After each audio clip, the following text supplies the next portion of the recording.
Barbara Cooney, she really loved her work. She loved her profession. She loved the people in the business, and she was truly one of you.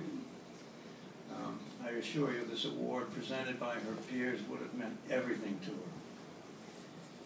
In her later years, as she was wrapping up her affairs, she wanted to do something meaningful for the Maine community that had become her spiritual home. She didn't want to build a tennis court or a swimming pool. These are things that people were suggesting. No, she had another idea. It involved the power of illustration.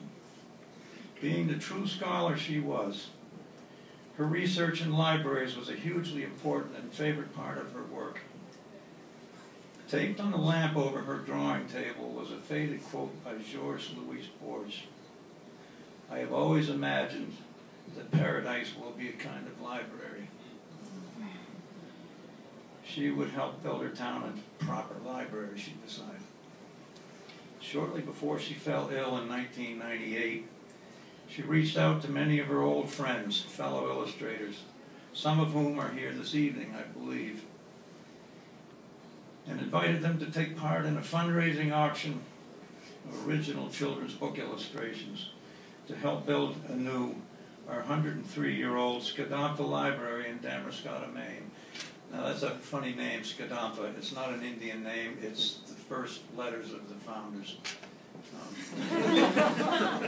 And I've played around with that name a lot, and I can't come up with a better name. It's been that way for 103 years.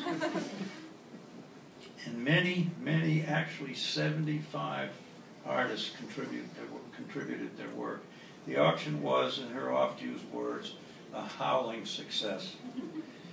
We raised $110,000 in one night. Barbara was endlessly grateful for that show of support and put on a splendid summer evening party at her house to declare her appreciation. I don't believe I ever saw her happier than she was that night, surrounded by her colleagues. We broke ground 2 months after she died, so she sadly never saw the library built. But only 8 years later, Scadomfa Library was awarded the National Medal for Library Service, meaning we had to go to the White House to receive it.